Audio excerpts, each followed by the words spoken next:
Good morning, everyone. Please let me know in the chat if you can actually hear me.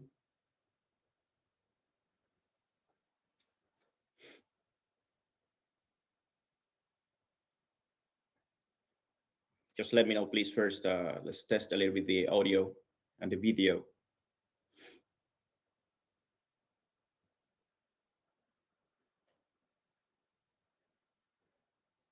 Yes. Okay, perfect. Thank you, Norbert. Thank you, Franklin, for coming. Okay, so yeah, welcome, everyone. Thank you so much for joining today. I'm really impressed with the amount of people that actually subscribe to this webinar. It says that the market is still really not prepared for PPWR, but at least there are a lot of peers, a lot of industries, a lot of companies actually trying to solve the issue, to understand it, and to navigate it.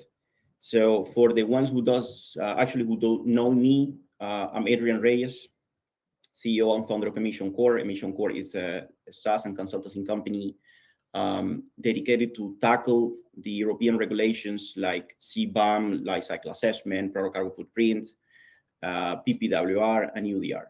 And today we're just going to talk about PPWR. I'm going to try my best to actually give you some tips that can help you understand better if you are a manufacturer or not within the scope of the regulation.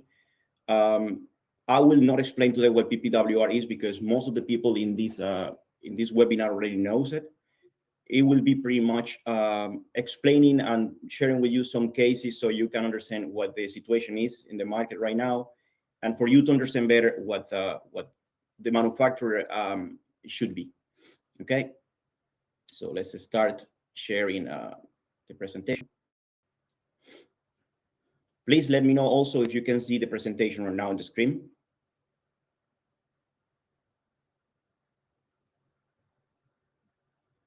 Perfect. Thank you, Lara.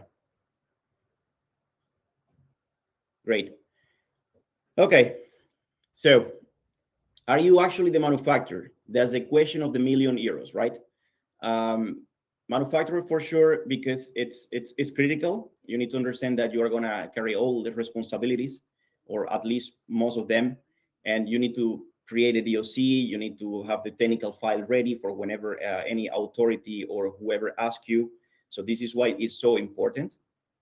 And a lot of companies in the European Union are within that scope, that name, which is a little bit confusing because in supply chain, the manufacturer is actually the person making the things, but in PPWR has some other, let's say, implications. So let's just navigate that. Okay. This is going to be a little bit of our roadmap in this webinar. We are going to have a case. I will explain what the trap is. So we debate if it is manufactured or not. And then like the really last thing in the webinar, I will give you a sprint. So you will know a little bit of what you should do, to understand a little bit better where your position is and what you can do better to actually be ready for August 12th, which is when the PPWR starts. So where are you in this mess?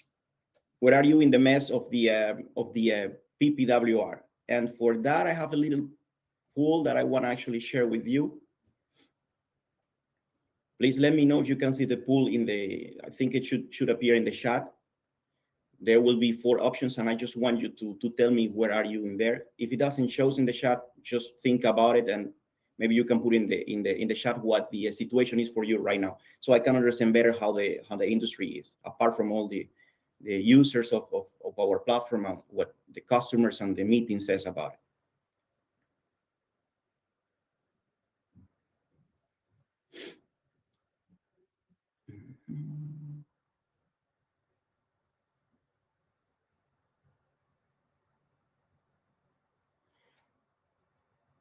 Okay, I can see that 71% of the people are in the case of option A, which is I own packaging compliance, meaning that they already understand that they might be manufacturers. 14% are actually in the in C. Sorry, C is I buy, ship, import, and sell goods. So there is no understanding still. A and B, which is I own packaging compliance and I advise legal, regulatory, and sustainability teams. So I appreciate that I have quite a few amount of consultants today here. This is really good because I think your mission, guys, in the EU is actually guide properly and well the industries. Well, thank you for responding to the poll.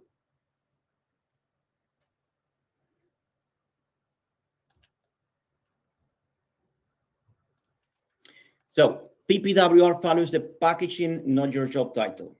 And the thing is, like, the same company can be a manufacturer, could be a supplier, could be an importer, could be a distributor. So the task today is going to understand how we can know what we are in the chain. As I said before, the manufacturer normally owns the technical file and the EU declaration of conformity. The producer status control, EPR registration and reporting in the relevant market that you all know it. So let's say that we need to identify the role first, then collect the evidence. Otherwise, you're going to lose a lot of time for nothing. Who can have obligation on the PPWR? In a nutshell, all the roles within the PPWR regulation. The suppliers, who are the one actually providing the material, the parts for the construction of the packaging or the packaging product. Manufacturers, we already talked about it. Importers, they just bring the goods to the European Union, actually to the European market, yeah, so the member states. The distributor is the one making the packaging available around.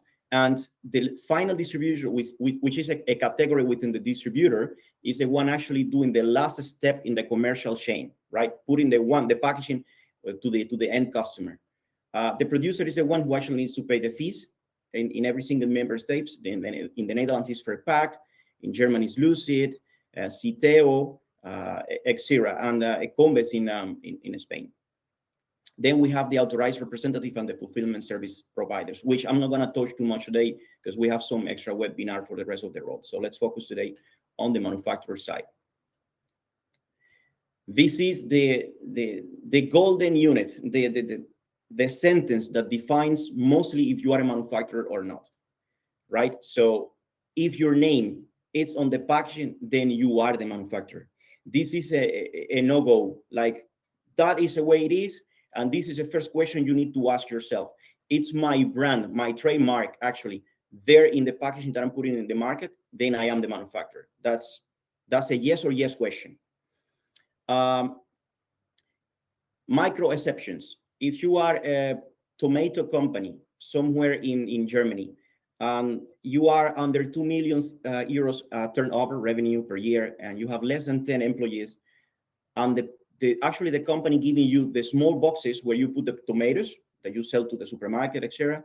It's actually the company providing you the packaging, the one that is a manufacturer.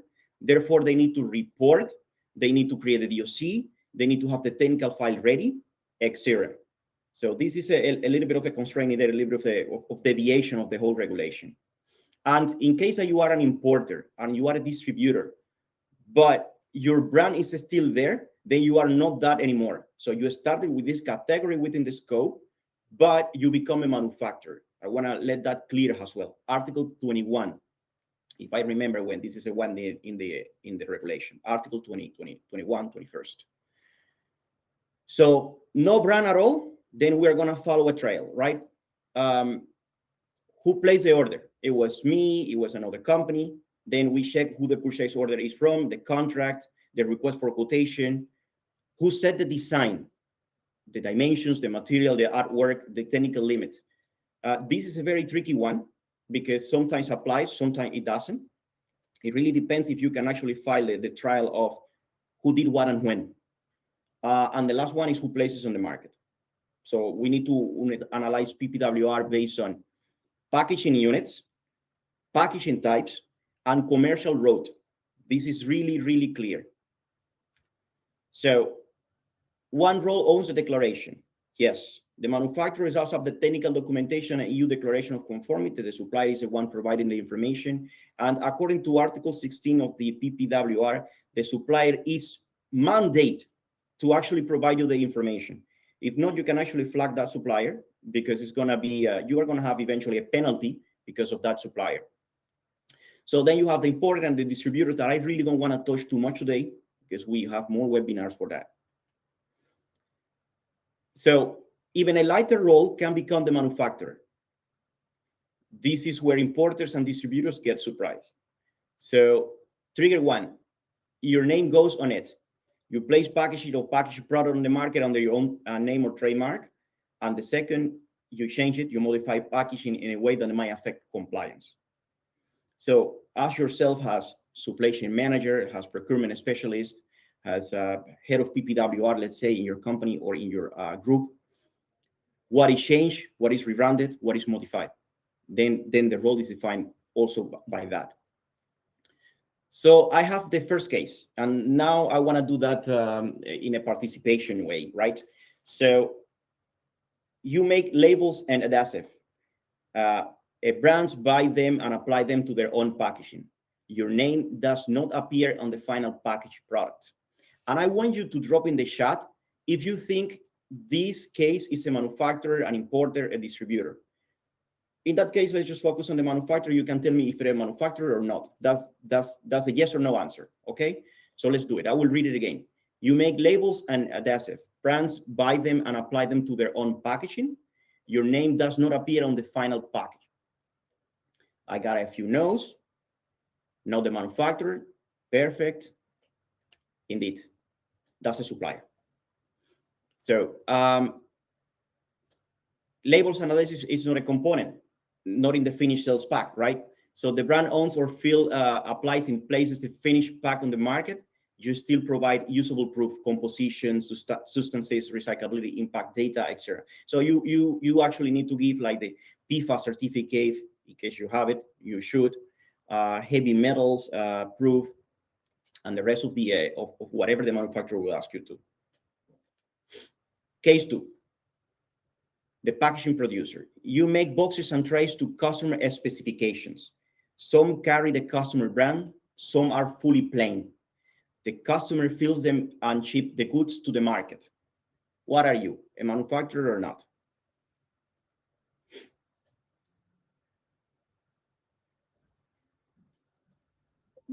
Okay, I have few no's.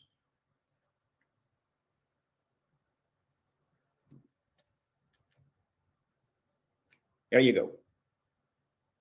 Two identical boxes can have different manufacturers. Number one, Alexander box. Packaging maker may remain manufacturer. You sell it from a catalog. The customer buys it as it is. So yeah, you made the specs, you made the design, etc. There is a little bit of a design in the image. Yeah, therefore you are the manufacturer. Being or not within the European Union, you are the manufacturer. Option B, customer a specific pack. Yeah, then the customer is normally the manufacturer. The customer tell you, okay, this is my artwork, this is my request for quotation, that's what I want you to do. Yeah, therefore the customer is the manufacturer. The tricky part here is actually that you need to retrieve emails, you need to retrieve all the proof to actually show the evidence of that you are indeed a manufacturer or not.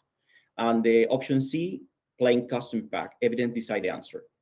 Yeah, no, there is no brand. Okay, then we need to look for the evidence. Case number three. Same material, two roads. You sell the same material in two ways. Line up. Your own brand's drums. So you branded the drums with a let's say cereal, whatever inside. Line D, bulk material that becomes part of the another company's branded pack. Are you the manufacturer or not? Think a little bit because this is a tricky one.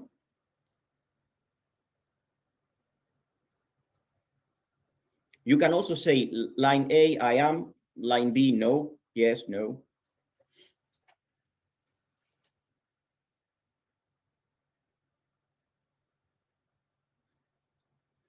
Yeah, that is right. That is correct. Thank you, Erin, Judita, Luis, Lara. Yes, exactly. So the really first packaging you are putting in the market, it's branded. Therefore, as it is branded, you are the manufacturer. The second one, you just made the packaging, you just made the product, but you sell it to a supermarket. Let's say this supermarket is going to brand it. Carrefour, Mercadona, Albert Heijn, Lidl, Aldi, Rewe, Kaufland. You produce this cereal, these grains for them, but they're going to put their name on it. Therefore, you are just a supplier of the product. you are also supplying the packing, that eventually you even have a supplier of that packing as well, but it's not branded in your name. Therefore, this supermarket that I just put as an example, sorry, they will become the manufacturer. So thank you. It's a really good answer. There you go. That's what I just explained. Your brand drums, your name is on the packing, so manufacturer in the starting point. Bulk material into someone else's pack. You supply material components and map the role per packaging line, not per legal entity. Meaning that sometimes there are big groups like this, especially the supermarkets and some other companies that they have a subsidiaries on, or partner companies all over the world.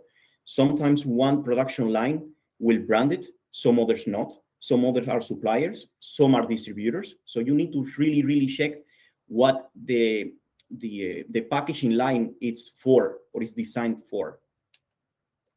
Case 4. You import a private label product from outside the European Union. A non-EU factory packs the product. Your EU brand appears on the pack. Your EU entity places it on the market. Are you a manufacturer? Let me know in the chat. You could be both.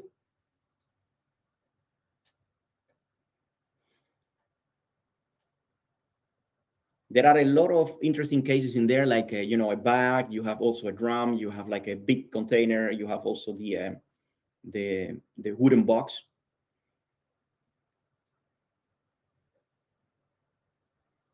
Both. Okay, I have yes, both, yes.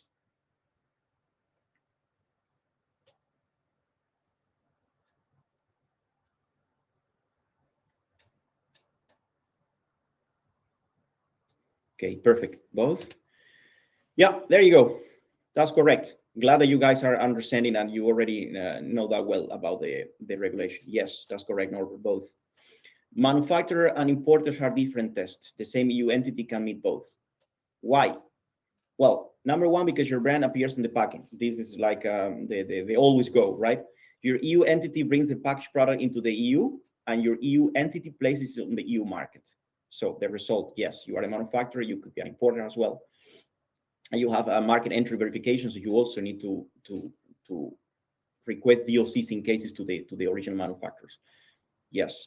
Producer, I'm not gonna touch today because it's a very interesting one, and we really need a webinar just for producers, especially for the feeds, because one of the biggest mess I see in PPWR is that it's an European Union regulation, but it's not European unified at all. Meaning that we are lacking methodologies, especially for the PFAS and the assessments.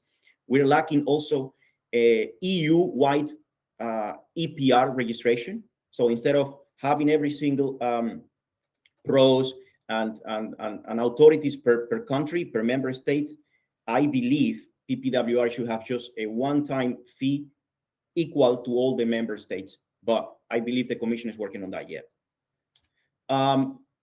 Case number 5, the reusable pallet pool. You run a reusable pallet and create pool. Very interesting case, by the way. Companies rent them, ship goods and return them. You clean, repair, and reissue them. Your mark is on the pallet. Are you a manufacturer? This is applicable to all those pallet company, the ones renting containers. The containers are being used and then they being brought back to their original facility, etc. Yes. Okay.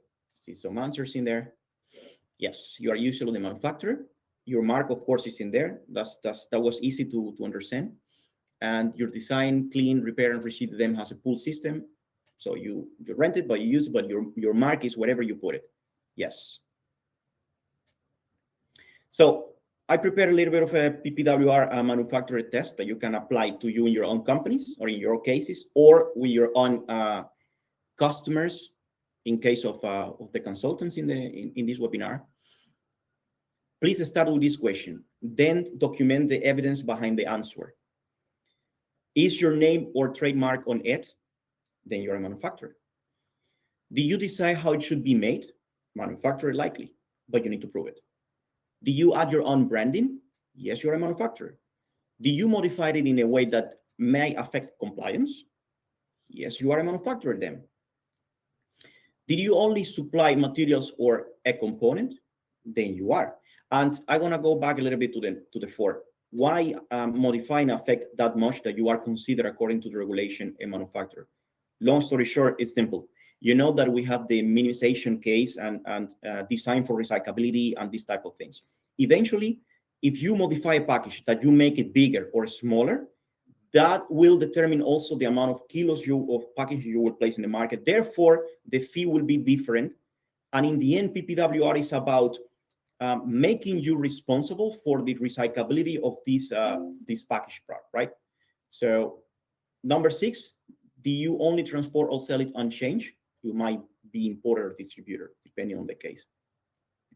So I prepared for you a very, let's say interesting roadmap for you to check properly in 15 days maximum what your status is, how you can mitigate and manage the risk.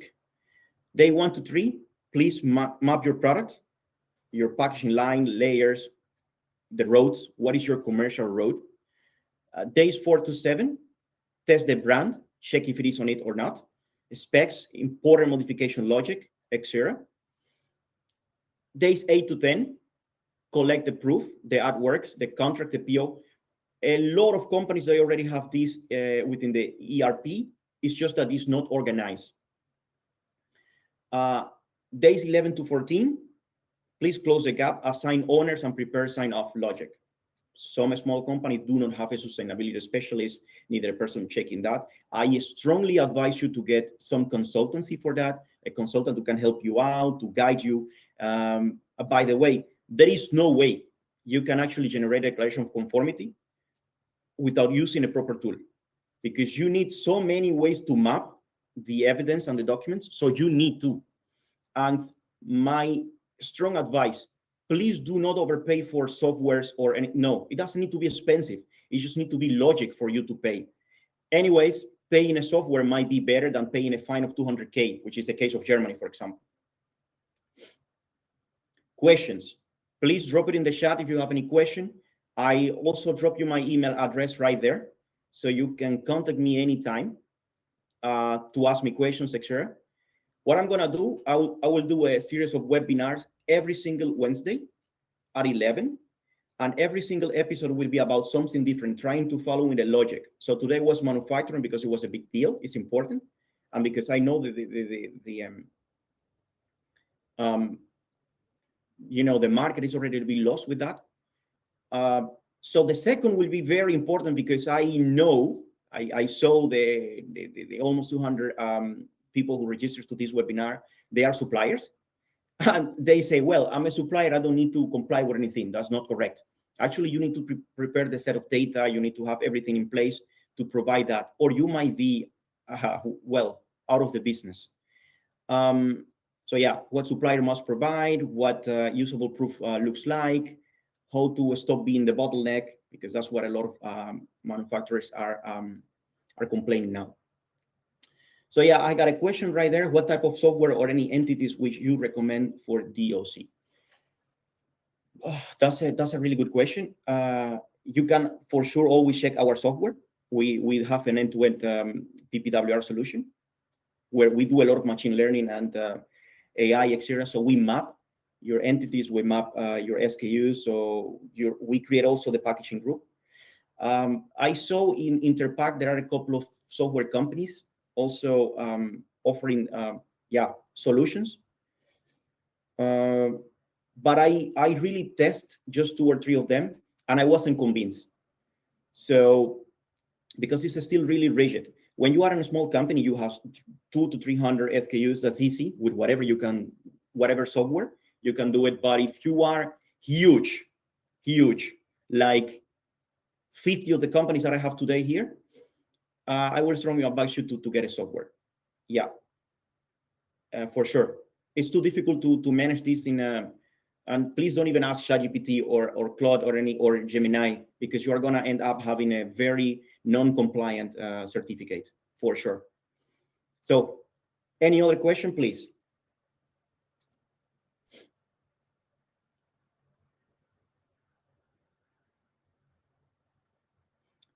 I don't see any. Lara is typing. My advice today is for you to start checking your data. Accommodate it. Yes, I am sharing the slides. When this webinar finish, I will make sure that that will be shared. Yeah, actually, thank you so much, all of you, for joining. It was really a pleasure. Yeah, to get the software, actually, you can contact me or any of our sales representative, or you just can go to our webpage and actually submit a request in there. We can always for sure give you a demo. It's really a pleasure. Yeah, I know it's a fascinating topic and it's really difficult.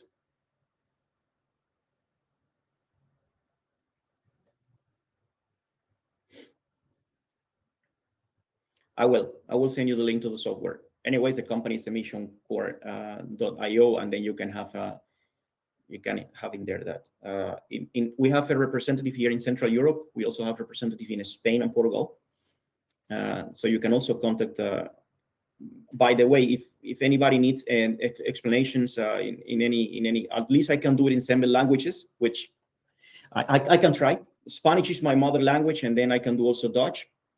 Well, English, you saw it, French, Italian, and our representative also speak your native language. So it will be super pleasure to help you. So thank you all for joining today.